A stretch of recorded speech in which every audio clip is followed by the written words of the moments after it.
You ever walk into a room and feel the air shift, like a sentence in the air just hit the ground and shattered? That's what Victoria's words sounded like when she forced her heel into the freshly mopped marble floor, her voice slicing through the stillness of early morning. It was Imani's floor, cleaned to a high shine just minutes before, but that didn't stop Victoria from stomping her presence into it, leaving a deliberate, cruel black scuff. Next, a cream-colored invitation slapped against the side of Imani's cart with a sharp whap. "You should come to our charity gala," Victoria announced, her tone mocking, calculated, rich with entitlement. Her diamond bracelet caught the light, her lips curled into a sneer. The help is always welcome. The laugh she released echoed down the corridor like breaking glass. Sunlight glinted off the lemons she'd used to mop the floor, mingling acrid with the expensive Clive Christian perfume dripping off Victoria's designer frame. Toxic, just like her smile. Then Victoria's Louis Vuitton heeled shoe slammed into Imani's bucket. Crack! Water surged outward in a messy wave, splashing onto Imani's worn shoes. Shoes she'd patched over the years, the only pair that didn't squeak too much as she rushed across marbled hallways. "Clean that up before you leave," Victoria commanded, already turning away. Board meeting at 7 a.m. There was no apology. There was no humanity. There was only that voice, already fading into the distance. Imani stayed where she was for a moment, her mop pressed into the ground, water beading against the marble. She was 42. She held an MBA from Howard University, a degree that once promised regulations instead of mops. She'd developed 3 patent-pending maintenance systems designed to revolutionize commercial cleaning, protect workers' health, and reduce environmental waste. But none of that made her invincible to someone like Victoria Montgomery Prescott, sitting high on privilege, willing to treat her like a piece of property. She stood there, clean and unseen, all 3 patents invisible next to the scuff mark now darkening the floor. Her phone buzzed in her pocket. A text from her daughter. "Mum, remember what you always tell me. Walk into every room like you own it. When will you start doing the same?" Imani's fingers clenched the mop handle like she'd squeezed the frustration out of it. She whispered it aloud, voice tight around the words, perhaps sooner than anyone expected. Victoria had laughed, tossing out her gala invitation like it was a life jacket.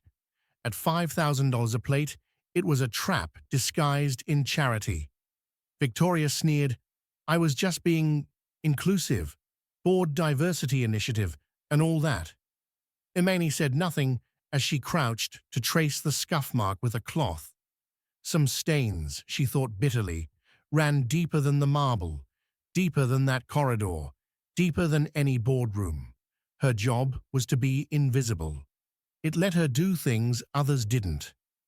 Late that night, she slipped in through the service entrance and found papers scattered across a polished boardroom table. There were spreadsheets, confidential acquisition targets, 3 Black-owned businesses, listed as post-pandemic casualties, plans to offer 30% less than market value. The language was explicit. Limited options, financial distress, predatory. Then she saw it. The Montgomery Future Leaders Fund, financials, big donations logged in, negligible distributions logged out. Then offshore transfers in the administrative expenses column. She snapped photos on her phone, heart pounding, but no one looked her way. The uniform made her invisible again. Later, James Montgomery entered the office. Silver-haired, politician smooth, Harvard confidence in his step. Victoria followed, arm wrapped possessively around his. "The cleaning lady's still here," she said, trading a cold glance in Imani's direction. "Work around us James said, not quite meeting her eyes. She froze, heart thumping, but continued working. Later that afternoon, Victoria convened a luncheon in that same boardroom. Imani, unseen, restocked the executive kitchen. She opened the fridge and carefully arranged a tray of single-origin coffee pods. Expensive, exclusive. Victoria chose one, slid it into her cup, and without looking, tilted the mug so it landed right in front of Imani. Coffee spilling onto immaculate marble. "Oops," Victoria said, voice cool. "Accidents happen." She made eye contact, pressing the damage into every drop before walking away. Diane Foster, the CFO, watched her from the doorway. After Victoria left, Diane approached Imani. She eyed the coffee spreading across the floor. "Some stains run deeper than others," Imani murmured. Diane's eyebrow lifted. Not pity, not dismissal, but recognition. "Interesting perspective, Ms. Taylor." That evening, Imani retreated to a forgotten maintenance closet at the end of the service corridor. She'd spent 3 years working on her cleaning system in that tiny space. Lunch breaks, overnights, weekends, every unsaved minute was there. The closet held prototypes, labeled samples, binders of data, chemical formulas handwritten on binder paper, diagrams on flip chart cards. Her system saved water, 40% less. It cut chemical waste 63%. It sped up completion time by 28%. She reviewed her notes with steady resolve. Tomorrow she had a meeting with Breakthrough Ventures, a firm that specialized in investing in minority-owned businesses. 5 rejections already, enough to sink most people, but she pressed forward. She was still there when Victoria swept in, curiosity twisting into mockery. She tossed aside the binders and picked up a prototype applicator. "Playing inventor on company time," she said, mock sweet. Victoria's phone came out fast and flashed pictures. "This is proprietary technology," Imani said quietly. Victoria laughed. "A cleaning lady with patents. How adorable." She paged through formulas. "Please don't touch those." When Imani reached toward her binder, Victoria's laugh turned sharp. "Or what? You'll file a complaint with HR about the CEO's wife?" Her voice dropped, a whisper of threat. "Know your place." Imani didn't speak, just watched Victoria leave, photos flicking on her screen like bullets. The next morning, the investor meeting was cancelled without explanation.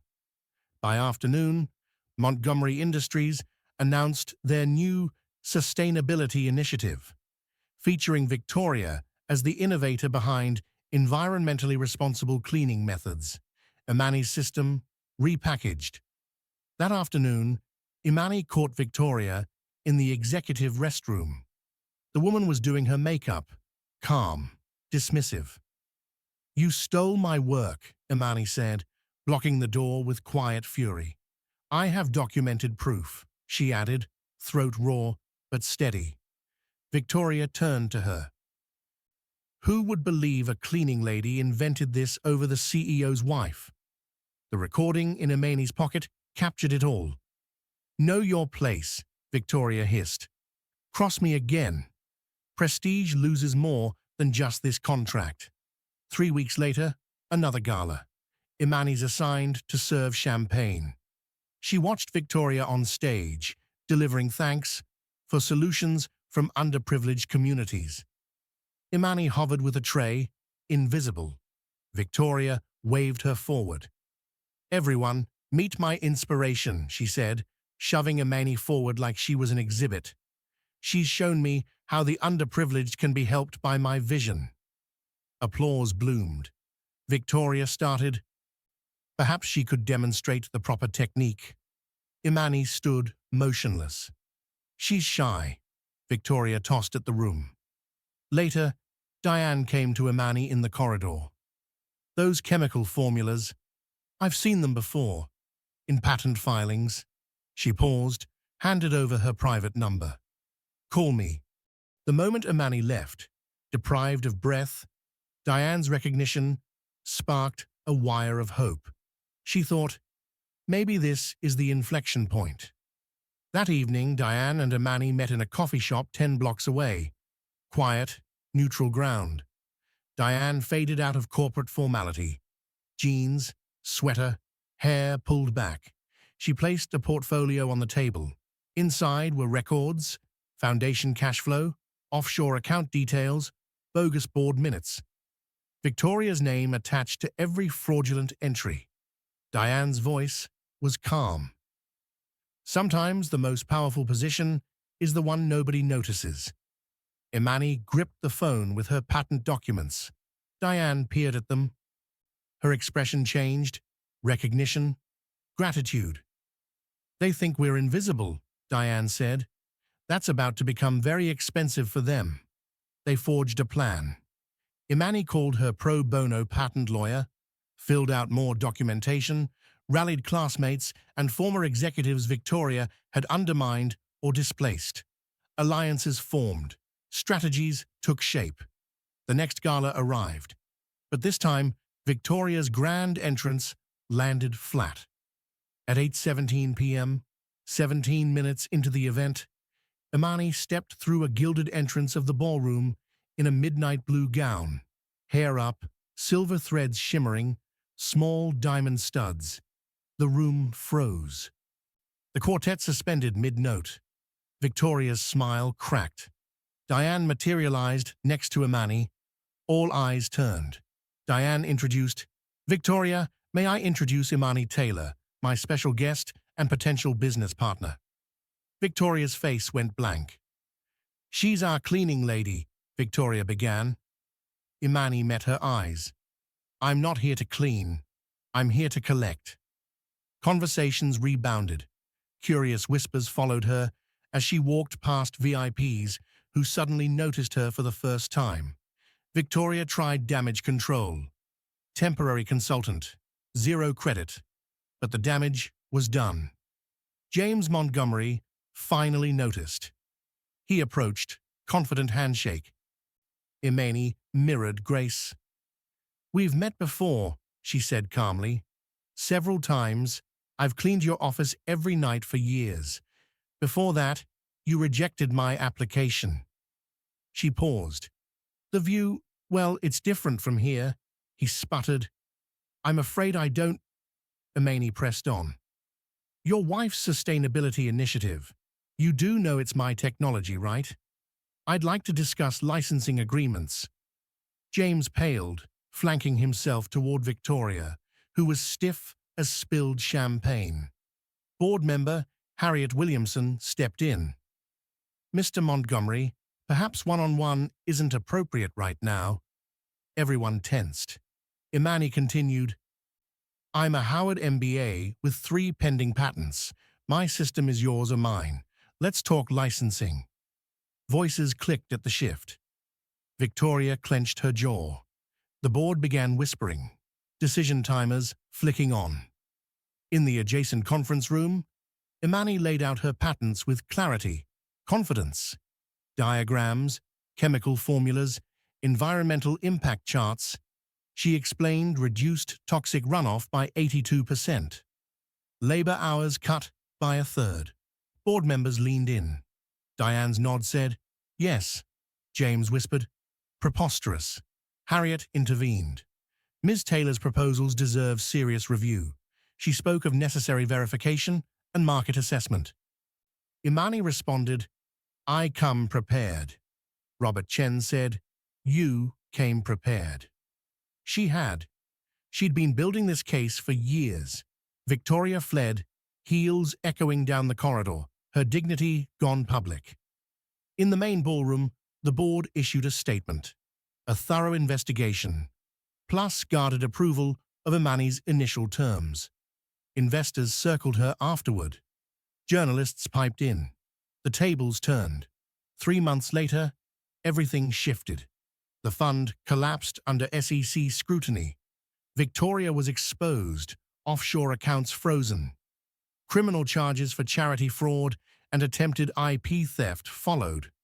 Wall Street, The Post, Forbes, stories of the invisible innovator trended.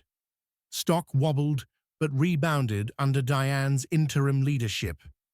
Imani's licensing agreements closed, her stake in the company worth millions. She chaired the new Ethics and Community Impact Committee. The Montgomery Taylor Scholarship Foundation was rebranded, transparent, legitimate. On her first board day as Chief Innovation Officer, she entered through the main lobby. Security greeted her with a badge. No more service passes. The boardroom she once dusted awaited her. Diane sat reviewing papers. "Ready for this?" Diane asked. "I've been ready for years," she replied. Maintenance staff were promoted and empowered, managers trained. Her innovations rolled out company-wide.